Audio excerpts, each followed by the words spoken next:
Assalamualaikum warahmatullahi wabarakatuh. Kami dari kelompok 8 pendalaman materi IPS di SD. Di sini kami akan mempresentasikan tentang lingkungan keluarga dan lingkungan sekolah. Selamat menyaksikan. Assalamualaikum warahmatullahi wabarakatuh. Perkenalkan saya Puji Astuti Firdaus dengan NIM 1808115. Di sini saya akan menjelaskan tentang pengertian lingkungan keluarga. Nah, lingkungan merupakan segala sesuatu yang ada di sekitar manusia serta mempengaruhi kehidupan baik secara langsung maupun tidak langsung. Sedangkan keluarga yaitu satuan sosial yang paling sederhana dalam kehidupan manusia.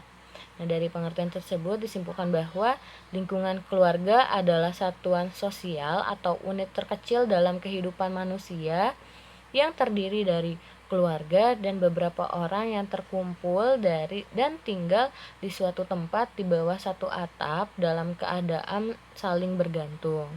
Nah, ada salah seorang ahli psikologi yaitu Harlock berpendapat bahwa keluarga merupakan training center bagi penanaman nilai-nilai, termasuk juga nilai-nilai agama.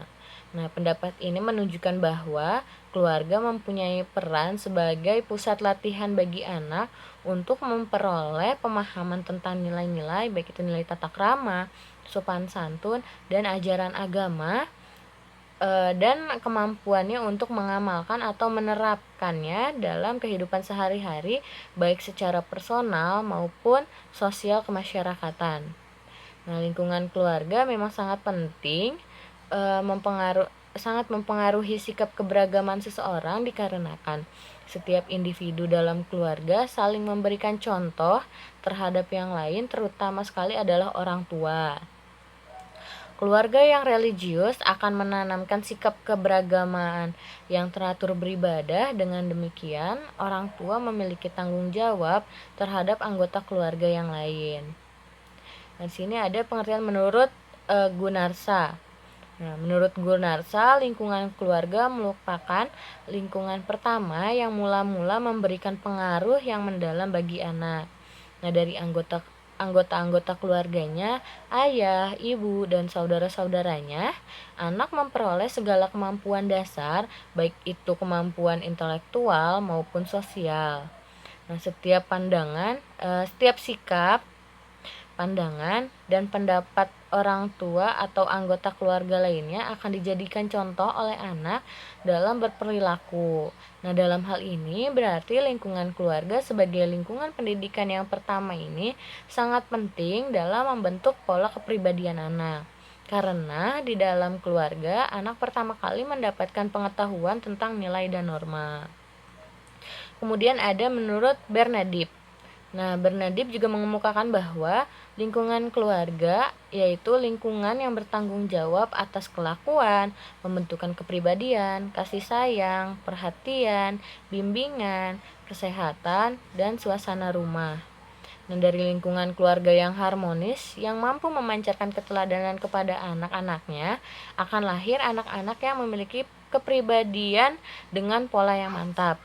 Nah, berdasarkan pengertian tersebut, dapat disimpulkan bahwa lingkungan keluarga adalah lingkungan pertama dan utama yang mempengaruhi perkembangan dan tingkah laku anak. Di lingkungan keluarga, anak mendapatkan perhatian, kasih sayang, dorongan, bimbingan keteladanan, dan pemenuhan kebutuhan ekonomi dari orang tua sehingga anak dapat mengembangkan segala potensi yang dimilikinya demi perkembangannya di masa mendatang. Halo, perkenalkan nama saya Benika Tani Oktobriani dengan NIM 1801819. Di sini saya akan melanjutkan presentasi sebagai penyaji kedua. Nah, di sini terdapat kewajiban-kewajiban yang harus dilakukan orang tua. Karena berdasarkan pengertian yang telah disampaikan sebelumnya, dapat disimpulkan bahwa lingkungan keluarga itu adalah lingkungan pertama dan utama yang mempengaruhi perkembangan dan tingkah laku anak. Nah, di lingkungan keluarga pun anak harus mendapatkan perhatian, kasih sayang, dorongan, bimbingan, keteladanan dan lain sebagainya guna untuk pengembangan diri sendirinya dan segala potensi yang dimilikinya demi perkembangannya di masa yang akan mendatang. Lalu, orang tua pun memiliki tugas dan kewajiban yang cukup berat, yaitu mengembangkan potensi anak yang telah diwarisi sejak lahir. Anak memiliki potensi agamis, akan tetapi hal itu tergantung kepada usaha orang tua untuk mengembangkannya. Nah, maka dapat disimpulkan kewajiban orang tua diantaranya di sini ada 4 poin. Yang pertama ada mengajarkan ilmu agama Islam. Nah, di sini pembelajaran agama yang pertama kali dilakukan itu oleh keluarga sendiri, dikenalkan oleh keluarga. Lalu yang kedua, menanamkan keimanan dalam jiwa anak. Jadi segala kepercayaan, keimanan yang dianut oleh orang tua pasti akan dilanjutkan oleh anak itu sendiri, dalam keluarga itu sendiri. Lalu membimbing agar anak menjalankan ajaran agama yang dianutnya. Nah, di sini orang tua itu berperan sebagai pembimbing agama atau kepercayaan dari anaknya.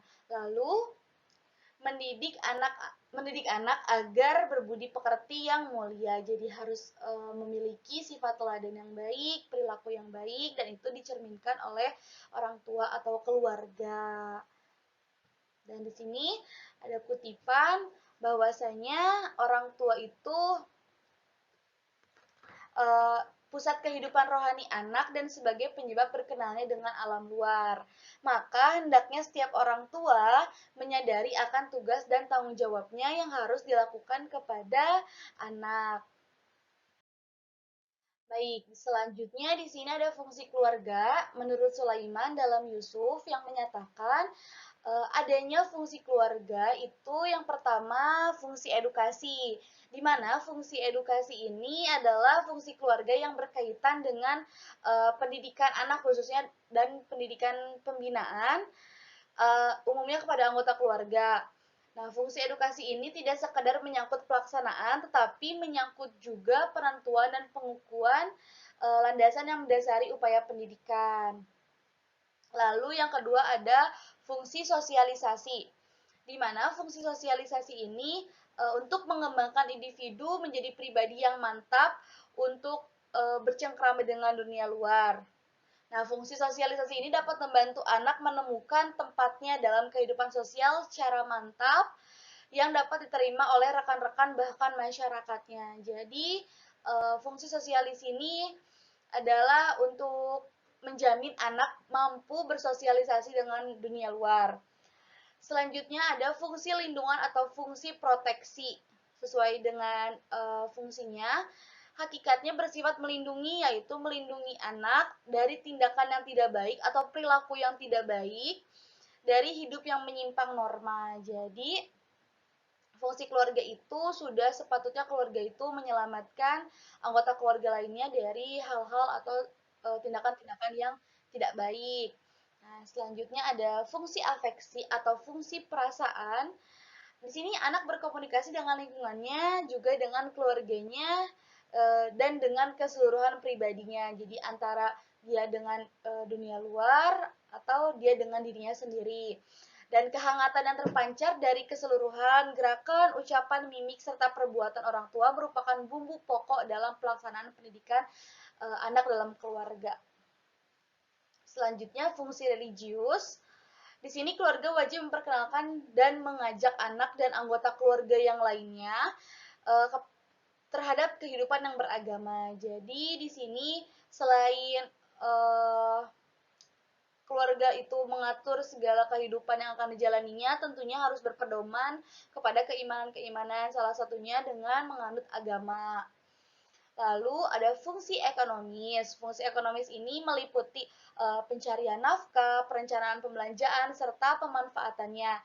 Nah, penggunaannya ini berpengaruh kepada harapan-harapan yang akan dilakukan ke depannya.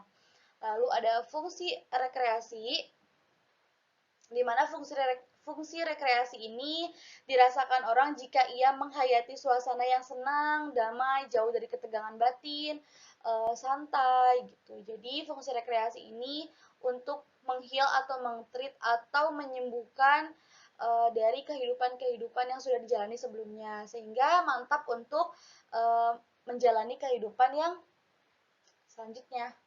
Selanjutnya ada fungsi biologis, di mana fungsi biologis ini keluarga berhubungan dengan pemenuhan kebutuhan-kebutuhan biologis anggota keluarga lainnya. Nah, kebutuhan ini ada keterlindungan fisik guna melangsungkan kehidupan seperti perlindungan kesehatan, rasa lapar, haus, dan lain sebagainya. Nah, dalam pelaksanaan fungsi, hendaknya tidak berat sebelah atau tidak memisahkan fungsi-fungsi tersebut dan tidak dilakukan oleh satu pihak saja. Jadi semua pihak harus turut andil dalam menjalankan fungsi-fungsi ini guna menciptakan sebuah keluarga yang baik dan sesuai yang diharapkan dan tidak menyimpang norma-norma yang ada. Sekian dari saya. Terima kasih. Ya, Bismillahirrahmanirrahim. Nama saya Yuda Prasetya Utama. Di sini saya akan menjelaskan tentang ciri-ciri lingkungan keluarga. Ciri-ciri lingkungan keluarga yang pertama itu adalah adanya motivasi dan dorongan, kata kasih yang menjiwai hubungan orang tua dengan anak. Nah, jadi hubungan orang tua dengan anak itu harus adanya motivasi dan dorongan. Orang tua semestinya selalu memberikan dukungan kepada anak, baik secara dukungan moral maupun secara sikap ya. Terus yang kedua itu ada pemberian motivasi, kewajiban moral sebagai konsekuensi kedudukan orang tua dan anak. Nah, jadi kedudukan orang tua maupun anak di lingkungan keluarga itu konsekuensinya adalah atau kewajibannya adalah untuk memberikan motivasi ya, mau dari orang tua ke anak maupun anak ke orang tua di lingkungan keluarga. Ciri-cirinya yaitu adanya kewajiban pemberian motivasi antara satu dengan yang lain. Yang ketiga adalah memberikan pendidikan yang berupa ajaran agama pada anak sejak dini. Nah, ini adalah pelajaran religius ini sangat penting bagi lingkungan keluarga. Dari orang tua harus memberikan ajaran-ajaran agama sejak dini kepada anak-anaknya ya, agar kelak anaknya bisa berada pada jalan yang benar dan menjadi pribadi yang baik di masyarakat maupun bagi lingkungan keluarga. Ciri-ciri yang keempat itu adalah cara orang tua mengajarkan dan membimbing anak untuk bersikap sopan dan mempunyai tata krama. Ya, ajaran tentang sopan santun dan tata krama di lingkungan keluarga biasanya itu adalah ajaran yang pertama yang diberikan orang tua kepada anak sebelum ajaran-ajaran lainnya, misalnya di bidang akademis ya.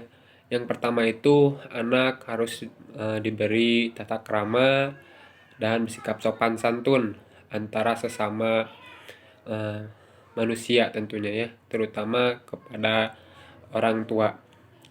Di sini anak bertujuan untuk menjadi pribadi yang berakhlak mulia dan berbudi pekerti luhur sesuai dengan ajaran-ajaran budaya. Dan yang kelima adalah mendidik anak dengan berbagi ilmu atau dengan berbagai ilmu ya, ilmu pengetahuan dan keterampilan. Jadi mendidik anak setelah mengajarkan tentang tata krama dan sopan santun, orang tua memberikan pendidikan kepada anak itu adalah ilmu pengetahuan dan keterampilan. Orang tua semestinya mendukung keterampilan anaknya ya, misalnya hobi dan bakat itu semestinya harus didukung, dan juga berbagi ilmu antara orang tua dengan anak maupun sebaliknya. Itulah yang dapat saya sampaikan, kurang lebihnya mohon maaf. Terima kasih. Assalamualaikum warahmatullahi wabarakatuh. Izin memperkenalkan diri, nama saya Afia Latifah dengan NIM 180825 dari kelas 6C peminatan. Pada kesempatan kali ini saya akan menjelaskan tentang lingkungan sekolah. Menurut Daliono tahun 2010 halaman 131, lingkungan sekolah merupakan salah satu faktor yang turut mempengaruhi pertumbuhan dan perkembangan terutama untuk kecerdasan. Lingkungan sekolah sangat berperan dalam meningkatkan pola pikir anak karena kelengkapan sarana dan prasarana dalam belajar serta kondisi lingkungan yang baik sangat penting guna mendukung terciptanya lingkungan belajar yang menyenangkan. Lingkungan sekolah menurut Nana Saudi Sukmadinata tahun 2009 halaman 164 meliputi lingkungan fisik sekolah, lingkungan sosial, dan lingkungan akademis. Lingkungan sekolah juga memegang peranan penting bagi perkembangan belajar para siswanya. Lingkungan fisik sekolah seperti sarana dan prasarana belajar yang ada, sumber-sumber belajar, media belajar, dan lain-lain. Lingkungan sekolah seperti yang menyangkut hubungan siswa dengan gurunya, hubungan siswa dengan teman-temannya, serta hubungan siswa dengan staf sekolah yang lain. Lingkungan sekolah seperti menyangkut lingkungan akademis yaitu suasana dan pelaksana kegiatan belajar mengajar. Selanjutnya, ciri-ciri atau indikator lingkungan sekolah yaitu hubungan guru dengan siswa, sikap yang diberikan satu sama lain dengan selayaknya. Hubungan guru dengan siswa seperti menyapa guru dan salim ketika bertemu dengan guru. Dan hubungan siswa dengan siswa, proses sosial antar sesama siswa dalam kegiatan pembelajaran. Hubungan siswa dengan teman-temannya seperti bermain dengan teman ketika jam istirahat dan tidak membeda-bedakan teman. Indikator lingkungan sekolah adalah hubungan guru dengan siswa, hubungan siswa dengan siswa, ruang dan tempat belajar siswa, fasilitas siswa, alat pembelajaran, perpustakaan sekolah sebagai penunjang pembelajaran, ventilasi kelas, penerangan kelas. Sekian penjelasan dari saya, kurang lebih mohon maaf. Wassalamualaikum warahmatullahi wabarakatuh.